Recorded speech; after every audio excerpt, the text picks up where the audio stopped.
para a gente começar esse nosso bate-papo, e aí eu selecionei aqui algumas perguntas bem atuais para a gente falar sobre o dia a dia do centro, mas já contextualizando o perfil dos profissionais que trabalham no centro e também as rotinas atuais. Conte para a gente, assim, quais são as áreas terapêuticas que têm tido maior demanda e o perfil atual dos estudos? Ah, sim. Hoje, aqui no centro de pesquisa, nós estamos com uma demanda grande de protocolos ativos, né? Hoje a gente está contabilizando aí pouco mais de 200 estudos ativos, né, em diferentes fases, né? Temos estudos em fase de randomização, estudos em fase de follow-up, os estudos que ainda estão na parte inicial, regulatória, contratual, mas a gente já contextualiza aí mais de 200 estudos em andamento aqui no centro de pesquisa, tá? A nossa maior área hoje é a oncologia, tá? Que detém 54% dos estudos que estão sendo desenvolvidos aqui no centro de pesquisa, seguido da área da cardiologia, tá? Essas são as duas grandes áreas com o maior volume, tanto em número de estudos, quanto em número de pacientes recrutados aqui no centro de pesquisa. Além dessas duas áreas, temos áreas, né, todas as áreas são importantes, né, mas com um número menor de protocolos em desenvolvimento, tá? Hoje a gente contabiliza aí cerca de 32 áreas terapêuticas atuando aí nos estudos clínicos. Hoje a gente pode notar, né, que infelizmente a gente ainda tem, né, o Brasil num cenário não muito satisfatório, né, que a gente acredita que isso pode ser que mude em breve, né, ocupando aí a 20ª posição, né, no ranking atual da pesquisa clínica mundial, né. A gente detém hoje 2% apenas dos estudos que são desenvolvidos, né, e isso é muito triste a gente ver essa realidade, né? Porque quando a gente pensa em pesquisa clínica, né? Pelo menos eu logo penso na vida que a gente pode salvar, né? Hoje a gente vê todos os pacientes, né? Sejam eles oncológicos, de outras áreas terapêuticas, enfim. A gente consegue observar e acompanhar, né, como esse paciente chega ao centro de pesquisa no tratamento atual que ele estava desenvolvendo, né, que ele estava acompanhando, seja o tratamento SUS ou o tratamento do convênio ao qual ele faz parte, enfim, o tratamento padrão mesmo que existe hoje. E a maneira com que ele é randomizado, né, inserido num estudo clínico, e logo após o início desse tratamento, a melhora significativa que a gente pode observar na maioria desses pacientes, né, dependendo de todo o contexto, lógico, das terapias, da doença, enfim. Então, isso eu acho que é muito satisfatório, né? Eu acho que não tem nada mais satisfatório do que você participar da pesquisa clínica e estar frente a frente com os frutos, com o resultado, né? É claro que essa molécula, essa nova molécula terapêutica vai estar aí no mercado daqui a anos, talvez, né? Mas você já tem a certeza que aquilo é benéfico, né? E aquilo pode salvar uma vida, porque a gente vê de maneira real, assim, no dia a dia, o quanto isso é bom para os pacientes, né? Além de ter um tratamento diferenciado, né? Um suporte de vida avançado ali, com toda a equipe especializada, que está ali full time atuando, né? Nesse novo processo terapêutico, nessa nova molécula, né? Que está sendo estudada, para que a gente tenha terapias melhores, né? Então, assim, o perfil desses estudos clínicos hoje, né, são bem específicos, né, para cada patologia apresentada, e isso, com certeza, é direcionado, né, à maior incidência, né, de cânceres que a gente tem no Brasil, né, e de doenças cardiovasculares também, bem como outras doenças infecciosas, né, tivemos na pandemia aí um aumento exponencial do número de estudos, né, devido à Covid, enfim. Então, muitas coisas foram descobertas mesmo, né, para para que a gente pudesse impulsionar, né, o tratamento que a gente tem atual e prover essa melhoria mesmo de qualidade de vida para todos esses pacientes e familiares também, né? Porque a gente vê que a gente não muda só a vida do paciente, a gente vê a satisfação da família, de um filho que está ali acompanhando, que pode voltar ao trabalho, porque o pai ficou independente, está bem, está tratado, ou se curou da doença, ou está estável, né? Então, a gente vê a melhora significativa ali no dia a dia, e isso eu acho que não tem nada mais satisfatório do que a gente vê no fim da linha, né? O resultado de uma pesquisa clínica, né? Não é só o dado, só o processo em si, né? E sim uma vida que a gente pode salvar ou melhorar a qualidade, né? Não, legal, muito bem lembrado, assim, acho que essa coisa do propósito, né, de você estar envolvido em algo, assim, que está levando um benefício real para as pessoas, terapêuticas inovadoras, mas também essa questão de você estar atuando numa área em que você se sente, como profissional também, valorizado, bem remunerado. A área da pesquisa clínica é uma área que tem boas remunerações, até porque um projeto de pesquisa envolve muito dinheiro, né? E quando a gente olha o budget desses projetos, 60% do budget no país, não estou falando do budget geral, mas no budget no país, 60% é para remunerar os serviços em saúde, né? Então, os atendimentos, aplicação de questionário, administração de medicação, né? Isso não estou levando em conta o preço da medicação em si, né? Mas grande parte desse budget é para essa finalidade, o que explica por que também a remuneração na pesquisa clínica ela é diferenciada quando a gente compara com os serviços em saúde comuns e também com a remuneração dos profissionais na universidade. Agora, Ana, deixa eu te perguntar. Você falou para a gente que estudos oncológicos e cardiologia são as duas áreas principais aí de vocês. Quando a gente... É lógico, existem as características do centro de pesquisa, né? Claro. Quando a gente olha as áreas terapêuticas de maior interesse na atualidade, tem algumas outras que têm crescido muito ou têm se mantido em alta. Por exemplo, neurologia, principalmente doenças degenerativas, doenças inflamatórias e metabólicas. Vocês têm essa demanda aí também? Sim, temos uma demanda que está crescente, sim, em neurologia, doenças metabólicas, a reumato e a nefro também tem crescido muito aqui no centro, bem como a área de psiquiatria também tem chegado novas moléculas para a gente em psiquiatria, muitos estudos na área de terapia intensiva, que são os nossos estudos agudos, que a gente chama, né, que é aquela equipe de ouro, assim, que fica full time, 24 horas disponível, porque é um paciente que tem uma característica, né, de um tratamento intensivo, então as coordenadoras, as enfermeiras, elas ficam 24 horas na ativa, porque não sabem em que momento que esse paciente será randomizado, em que momento será infundida a droga, porque é um paciente que está hospitalizado, né? Ele tem um perfil, o protocolo tem o perfil desse paciente hospitalizado em terapia intensiva. Então, é uma equipe, assim, super ativa, que faz plantão em cima de plantão, e é nessa hora que eu falo, né? A pesquisa clínica, ela não tem meio termo, né? Ou profissional, ou ame-me, ou deixe-me, porque não tem como você falar, eu estou aqui pelo salário. Não, você tem que realmente amar a pesquisa clínica, porque não tem dia, não tem horário, né? A gente sabe que tudo é em cima de prazos, né? Teve evento adverso, é 24 horas para reportar.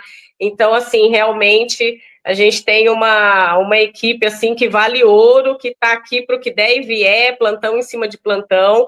Então, a gente tem essas áreas, sim, que estão numa crescente exponencial aí no centro. Legal. Vocês têm algum estudo adaptativo? Não, por enquanto não. Ok, interessante.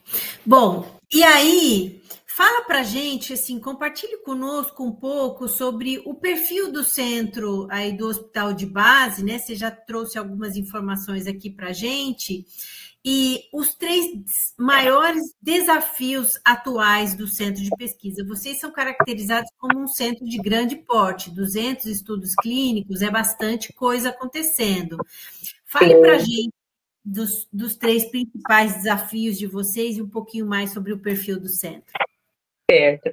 Então, aqui no nosso centro de pesquisa, né, como eu já citei, né, a gente desenvolve aí mais de 30 áreas terapêuticas, né, inclusive agora uma das últimas áreas que a gente está atuando é oncopediatria, né, que é uma área recente para nós, né, então é um desafio, né, a gente atuar nesse perfil de estudo clínico e nesse perfil de população, né, com muito criterioso, enfim, não que os outros não sejam, né, mas é uma população que a gente tem desenvolvido aí grandes processos para ajustar, né, de acordo com as exigências de cada protocolo de estudo clínico. O nosso centro, ele tem, assim, uma grande demanda, né, tanto ambulatorial dos pacientes que vêm dia a dia aqui para os atendimentos, né, dos estudos ambulatoriais, quanto uma demanda hospitalar. Então, o nosso centro, ele fica dentro de um hospital, tá? Ele fica dentro do 2º andar do Hospital de Base de São José do Rio Preto, justamente para facilitar essa logística, né? De transportar o produto investigacional até o leito do paciente, porque muitos dos nossos pacientes entram no estudo clínico e permanecem internados, né? Então, o nosso centro tem esse perfil. Nós temos equipe que atuam em estudos agudos e equipes específicas que atuam em estudos ambulatoriais. Então, o nosso volume é muito grande, né? Nós temos mais de 1.000 pacientes ativos hoje em follow-up dos estudos clínicos, mais de 200 estudos clínicos em andamento, e nós temos uma equipe multiprofissional de coordenadores, assistentes de pesquisa, farmacêuticos, enfermeiros assistenciais, técnicos de enfermagem, enfim, entre outros, de 83 profissionais, mais 132 médicos atuando nessas diversas especialidades no atendimento desses pacientes. Eu acho que hoje existem muitos desafios, né? Eu acho que cada dia de trabalho é um novo desafio que aparece. Mas eu acho que hoje o principal desafio é realmente a gente conseguir manter uma equipe qualificada no centro de pesquisa. Por que eu digo isso? A maioria dos profissionais, eles entram no centro de pesquisa, aqui para nós, no interior, a gente não consegue, assim, um profissional que já vem com uma bagagem de pesquisa clínica. A gente vê que isso está começando a ter uma mudança, né, bem mínima por enquanto. Por quê?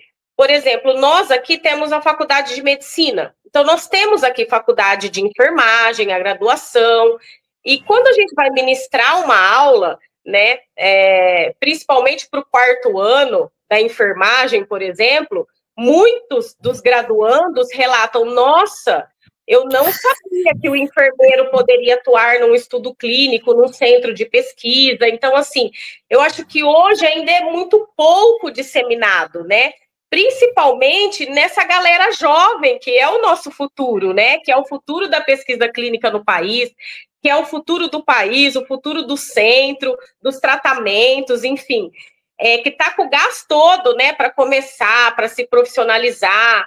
Então, eu acho que o principal desafio é esse, você encontrar, pelo menos aqui para nós, né, que não estamos num grande polo, num grande centro, né, numa capital, a gente está aqui no interior, então é muito difícil você contratar de antemão um profissional que já vem com uma bagagem em pesquisa clínica. Geralmente, esse profissional chega para nós, ele é treinado, né? Ele passa meses fazendo uma série de treinamentos, aí ele vai buscar a qualificação dele, até mesmo para contemplar o plano de carreira que ele tem no centro de pesquisa, e depois de, no mínimo, 6 meses, é que esse profissional vai estar, assim, totalmente adaptável e liberado para que ele tenha autonomia para seguir os processos de um protocolo.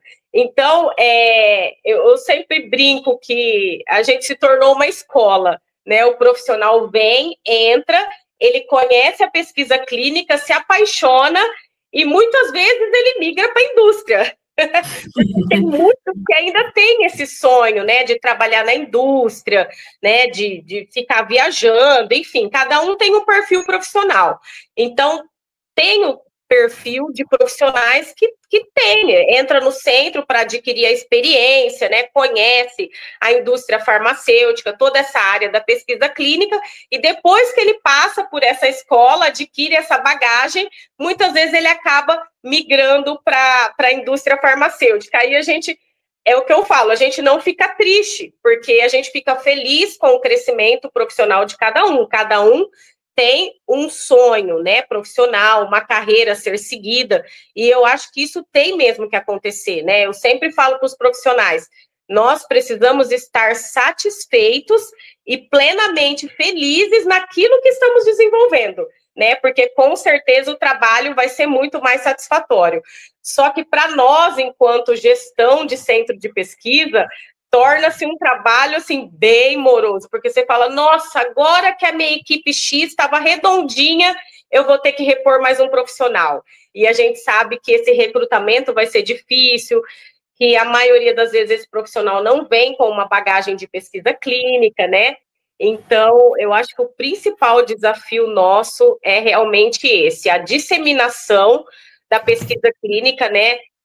Nas universidades, nas faculdades, talvez uma disciplina, né, para que o graduando possa ter conhecimento, né, da importância da pesquisa clínica e ter interesse também numa área de trabalho que ele pode ter depois da graduação, né, para que eles consigam se aprimorar, ir adquirindo essa bagagem para tentar um futuro emprego, né? Aí a gente já receberia um profissional mais assim, moldado, né? Mas, enfim, eu acho que esses são um dos principais desafios hoje no centro de pesquisa, além do aumento exponencial que estamos observando agora no país, no centro, né? A gente tem recebido um número maior de convites, de protocolos, e com esse aumento, a gente precisa pensar em toda a infraestrutura, né? Tanto a parte de infraestrutura mesmo do centro de pesquisa, quanto a parte de recursos humanos. Então, assim, o protocolo chega, hoje o processo regulatório está mais ágil, então muitas vezes a gente não tem tempo de pensar. Na hora que você está abrindo um recrutamento, o estudo já está assinando o contrato, já está começando, então inevitavelmente acaba sobrecarregando uma equipe ou outra até chegar um profissional novo, ser treinado e ser inserido naquela determinada área que está numa crescente. Então isso tem acontecido, é uma coisa boa, né? Só que o ideal... É um desafio. É um desafio, né? O ideal seria já termos esse recurso humano para que ele já tivesse qualificado quando os projetos novos estivessem por vir, né? Mas nem sempre é a realidade, né? É isso aí. Não, a gente percebe, embora, a minha próxima pergunta é em relação aos impactos, né, da Lei 14.874, que é a Lei da Pesquisa Clínica, que foi finalmente assinada ano passado, né, e foi a nossa primeira lei da pesquisa clínica, passou a valer a partir do ano passado, a partir de agosto do ano passado, mas a gente percebe realmente um aquecimento do mercado em relação à pesquisa clínica, né? Em parte porque o fato da gente não ter uma lei gera alguma insegurança, né? Mas em parte também porque a lei deixou muito claro, e aí mérito também de todos os profissionais que estiveram envolvidos aí na promulgação dessa lei, né? Dr. Fábio Frank, o Rafael, né, que trabalharam 10 anos em cima dessa lei, né? A lei ela é muito clara em relação ao passo a passo e aos prazos, né? A gente sabe que muitas vezes, até por dificuldade de pessoal, da mesma forma que o centro tem uma limitação de pessoal, a própria Anvisa também tem, né? Os próprios comitês de ética também têm. Então, está todo mundo meio que tentando se adaptar, mas a gente percebe, sim, um aquecimento do mercado. A única coisa que ainda realmente está um tanto quanto nebulosa é a parte de fornecimento de medicação pós-estudo, mas a lei também trouxe um conforto em relação a isso, que agora não basta mais haver um benefício para o paciente, precisa ter uma estratégia estruturada de fornecimento e uma justificativa para que aquele paciente efetivamente receba com segurança a medicação. Mas, já falando dos impactos, né, da lei, né, os impactos aí da mudança recente na legislação, a gente teve tanto uma lei quanto uma RDC, mas o que impacta mais o centro de pesquisa, com certeza, é a lei, embora ainda a gente carece de uma regulamentação dessa lei, o que torna algumas passagens ainda um pouco duvidosas, né, do tipo, não tem CONEP, mas ainda existe a CONEP, né? A gente deveria ter uma instância nacional de ética, que ainda não foi criada pelo Ministério da Saúde, mas a CONEP continua, então, fazendo esse papel. Fale para mim aí dos impactos dessa mudança na legislação no centro de pesquisa. O que vocês têm percebido nessa bagunça toda da transição da legislação? Eu falo, né? Tudo para a gente é desafio, né? Assim como você disse que a lei, né? Como você mencionou, foi sem dúvida, né? Muito espetacular, né? Esse marco para nós na pesquisa clínica, né? A Ana Amélia teve há pouco tempo, mês passado, aqui no centro, né? Ai, que linda! Fizemos uma reunião com ela, um bate-papo mesmo, né? Tivemos um tempo aí com ela, conversando, brincando, discutindo, né? E assim, foi muito valioso, né? Essa presença dela aqui, né? A gente a parabenizou, sem dúvida nenhuma, a lei é um marco, né? Mas ela vem também com seus desafios, né? Então, a gente já notou, assim, logo, né, que a lei foi assinada, né, a preocupação do nosso comitê de ética, né, em relação à estrutura mesmo, né, porque, tínhamos uma estrutura X.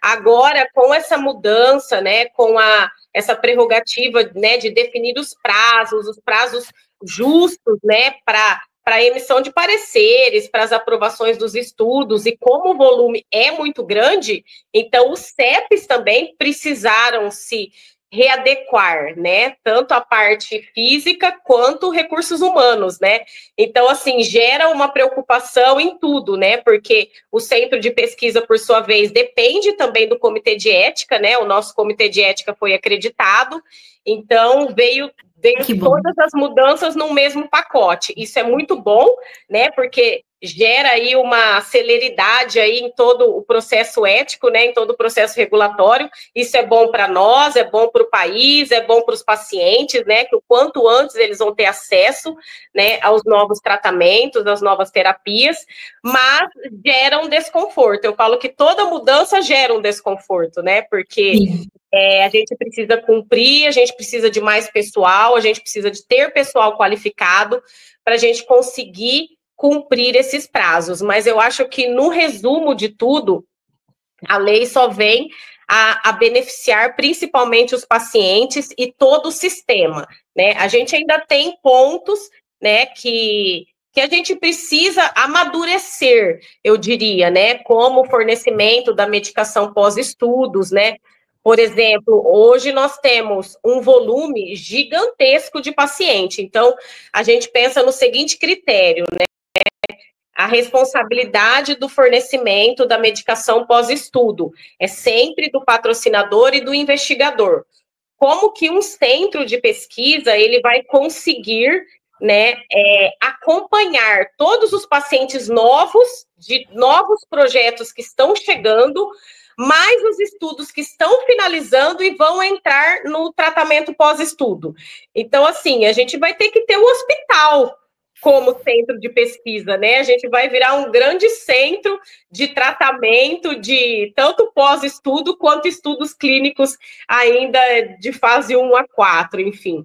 Então, acho que isso é um grande desafio, né? Apesar da gente ter toda essa análise, né, do investigador para avaliar se existe a necessidade, né, se realmente há um benefício para esse paciente receber o fármaco, né, no acompanhamento pós-estudo, eu acho que gera uma preocupação, né, de ambos, tanto quanto nós, enquanto centro de pesquisa, e o patrocinador do outro lado também, que também vive uma outra realidade fora, né, do país, que muitos países não têm essa exigência, né, enfim, não está exatamente na lei, não é uma obrigatoriedade.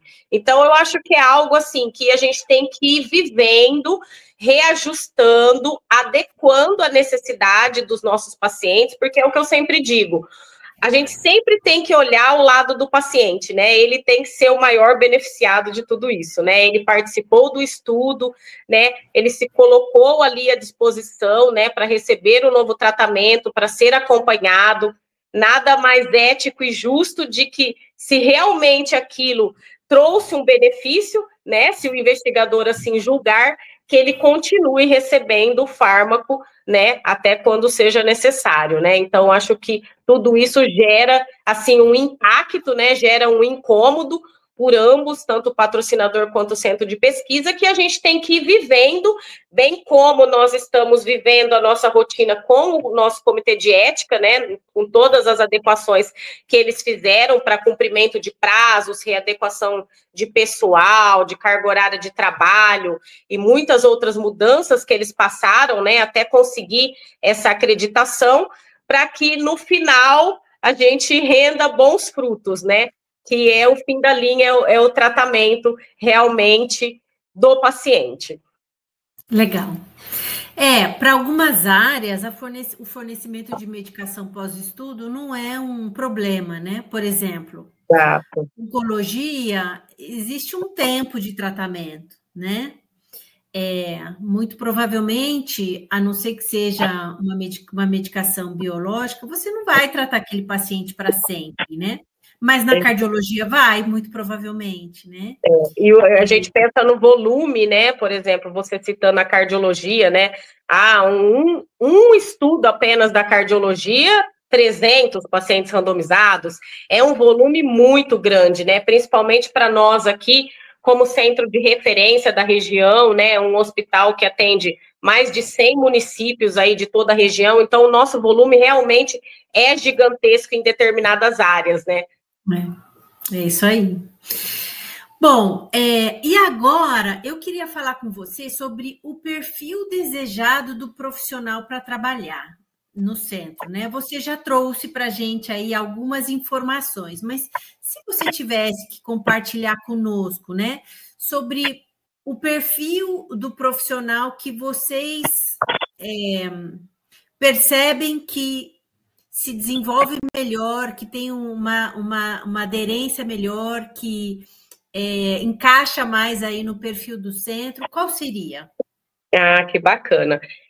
Hoje, nós estamos atuando junto com o setor de recursos humanos da Fundação, né? Então, a gente tem um departamento específico aqui, né? Formado por gestores, né, que são qualificados nessa área de recrutamento, né, e nos ajudam, assim, e muito a identificar, a triar esse profissional, né, no meio de tantos currículos que a Fundação deve ter cadastrado, né, mas mesmo assim, hoje eu noto uma dificuldade da gente encontrar um profissional com um perfil adequado para a pesquisa clínica. Eu falo que tudo é um começo, né? Muitas vezes ali, simplesmente, puramente no papel, você vê alguma característica comportamental ou alguma característica técnica mesmo, né, de formação daquele profissional, que às vezes não é condizente com a atividade técnica que ele vai desenvolver. Mas muitas vezes esse profissional, ele chega no centro e ele conhece uma realidade que ele nunca viveu, né? Porque eu sempre falo para quem não tem experiência em pesquisa clínica, o que você vai começar a aprender aqui, eu posso te garantir que é diferente de tudo que você já vivenciou em outros departamentos que você atuou. E realmente é essa experiência, esse follow-up que os profissionais trazem para a gente, né? Então, primeiramente, quando a gente vai, né, fazer as entrevistas para um novo profissional para o centro de pesquisa, a gente pontua algumas partes técnicas e comportamentais que esse profissional precisa ter para que a gente possa desenvolver com qualidade as atividades da pesquisa clínica, né? Então, assim, a gente não costuma, num recrutamento inicial, por exemplo, exigir uma experiência prévia em estudos clínicos, porque a gente sabe que aqui no interior é muito difícil da gente conseguir esse profissional, né? Nós temos alguns centros de pesquisa aqui na região, às vezes esses profissionais, eles migram, né, de uma cidade para outra por diferentes motivos, não simplesmente porque querem ir de um centro para o outro, mas por motivos familiares, motivos de facilidade de locomoção, enfim, por diversos motivos, mas ainda para nós é difícil achar um profissional que vem com essa bagagem prévia, com essa experiência prévia mesmo na atuação em estudo clínico.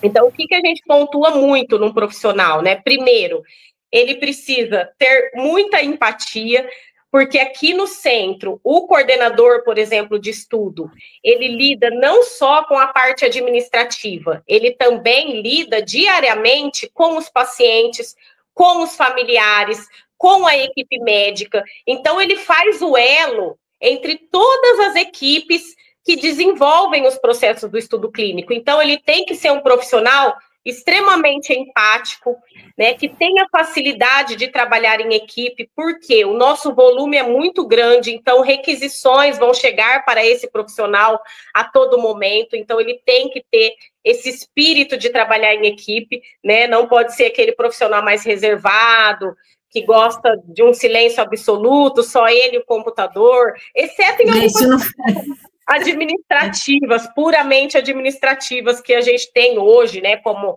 análise de contratos, enfim, análise orçamentária, aí é uma coisa mais individualizada, né, que a gente não precisa muito de dados. Exatamente, o data manager, né, que trabalha ali com dado. Mas eu falo que mesmo assim, por exemplo, o perfil do data manager do nosso centro, ele precisa ter um contato diário, por exemplo, com a equipe médica. Por exemplo, abrir uma query na CRF de algum estudo e é uma parte clínica, que ele não tem know-how para responder aquilo. Ele vai precisar se direcionar à equipe médica, ao investigador que fez aquela evolução, então ele tem que ter essa empatia, esse espírito de equipe, saber entender o lado do investigador, que vai ter momentos também para ser abordado, enfim. Então, eu acho que a principal característica desse profissional é essa, é ser empático e ter, acima de tudo, proatividade, porque eu sempre falo, é melhor a gente contratar um profissional que não tem experiência, mas tenha toda a força de vontade para aprender e desenvolver aquilo ao que for determinado, do que aquele profissional, de repente, que vem com o currículo repleto e chega no centro e não é uma pessoa proativa. Então, esse profissional acaba amarrando os processos, né? Então, para nós é muito melhor você perder um tempo treinando um profissional, né, que tem essas características de empatia, trabalho em equipe, proatividade, do que um profissional que vem com aquele currículo de 8 páginas, repleto de qualificações, e chega no centro, não tem aquela proatividade esperada, né, para desenvolver as funções. Então, a gente vê muito mais sucesso nesse outro tipo de profissional, e a gente prefere perder um tempo maior nesse treinamento, porque a gente sabe que é um profissional que vai deslanchar, ele vai agarrar aquilo e vai desempenhar com qualidade todos os processos da pesquisa clínica. Muito interessante isso, viu, Ana, que você trouxe. Eu sempre compartilho aqui no canal, né, e com os profissionais que nos acompanham, que hoje está muito claro de que, e cada vez mais, quando a gente olha as habilidades do futuro, né, as habilidades que vão ser exigidas no futuro, não só os centros de pesquisa, como as empresas no mercado farmacêutico e em outros mercados também, elas vão abrir mão de conhecimento técnico para incluir na sua equipe profissionais que estejam atentos às habilidades comportamentais, porque, como você mesmo acabou de comentar com a gente, não faz sentido você selecionar uma pessoa para ser um coordenador e estar em contato com um paciente, família, que está vivenciando uma situação de estresse, e está indo participar de um estudo clínico porque está tudo bem com a saúde e eles estão felizes. Não, algum problema muitas vezes tem aí, às vezes mais grave, às vezes uma doença corriqueira, mas tem uma doença aí, né? E você... Então, eles estão vivenciando um momento de estresse e você precisa ser empático a isso, né? Porque eles têm pressa, porque eles são demandantes, né? Porque eles querem entender e querem que você explique, que você tenha paciência e, às vezes, explique novamente, né? Existem muitas dúvidas, mas, ao mesmo tempo, ele tem que lidar com demandas do patrocinador, conversar com os médicos, conversar com o time da farmácia que está cuidando da medicação, né? Conversar com a equipe de dados que está demandando dados, né? Porque aqui faltou não sei o que e tal. Ou seja, se ele não for um profissional que esteja atento à comunicação, à proatividade, né? E a empatia, principalmente com pacientes e familiares, muito provavelmente ele vai trazer dor de cabeça para o centro de pesquisa. E o centro de pesquisa, ele não quer um profissional que gere dor de cabeça, ele quer um profissional que resolva os problemas, né? Exato. Então, é muito interessante isso, porque na nossa formação, a gente valoriza muito as habilidades técnicas, mas não é só isso que abre portas, né? Muito pelo contrário. Não é. E esse profissional, ele acaba entrando no centro de pesquisa sem muita habilidade técnica, ele acaba superando o currículo daquele que entrou repleto, porque ele tem interesse na área que ele está atuando, então ele vai buscar o conhecimento, isso é uma coisa implícita desse perfil de profissional. Então, hoje a gente já notou que esse é o perfil ideal de profissional para se trabalhar num centro de pesquisa. Muito interessante. Não, e assim, a gente sempre pode exercitar e desenvolver habilidades comportamentais, né? Exato. São coisas que estão ao nosso alcance. Algumas pessoas nascem com algumas habilidades, né? Exatamente. Mas a gente não vai nascer com todas as habilidades que são importantes. Algumas a gente vai desenvolver. Claro. E parte também da nossa vontade de desenvolver a carreira, de buscar, de se tornar um profissional melhor, né? E aí, Ana, eu queria que você deixasse 3 dicas aos profissionais que buscam uma oportunidade de trabalho, em especial uma primeira oportunidade ou um desenvolvimento profissional em um centro de pesquisa. Quais são as dicas que você deixaria para esse profissional? Certo. Eu acredito que, assim, o ideal, né, para esse novo público aí que busca uma oportunidade na área de pesquisa clínica, porque eu acho que se eles já estão buscando a oportunidade é porque eles já conhecem a área, né? Então, eu acho que nada melhor do que o profissional já ter uma qualificação e uma introdução. Não que ele precisa ter um MBA focado naquilo, uma pós-graduação, mas que ele busque um curso de formação, né? um curso, muitas vezes, a gente tem aí da sociedade, a gente tem muitos cursos, até EAD, né, que o profissional ele pode fazer, às vezes ele não fica num grande centro, né, da localidade dele mesmo, ele consegue buscar essa qualificação e ele consegue ter pelo menos um contato inicial com a área da pesquisa clínica, ele não chega totalmente cru, porque, por exemplo, aqui também no nosso recrutamento, quando chega no nosso processo seletivo um profissional que já tem isso na bagagem, a gente já nota que ele já teve um interesse antes mesmo de ter uma oportunidade. Então, eu acho que isso já mostra que aquele profissional, diante dos desafios que vão ser apresentados no centro de pesquisa, ele vai ter interesse em buscar algo a mais, e não só o que lhe for apresentado nos processos do dia a dia ao qual ele está envolvido. Então, eu acho que isso é uma dica muito importante, né? Se o profissional já tem esse conhecimento que existe essa área promissora, como é mesmo a pesquisa clínica, que ele busque, nesse meio tempo, até ele ser selecionado, até ele encaminhar o currículo dele, essa qualificação, fazer um curso de introdução básica à pesquisa clínica, enfim, hoje tem muitas, né, sociedades, enfim, muitos canais. O Saúde em Contexto tem um curso de entrada, né? Então, assim, isso é muito interessante, porque mostra realmente, você vai num processo seletivo, não, mas você já trabalhou na pesquisa clínica? Não, eu nunca atuei, mas eu já fiz um curso no Saúde em Contexto, fala, nossa, olha como a pessoa teve interesse em conhecer mais sobre a área, né, mesmo antes de estar atuando.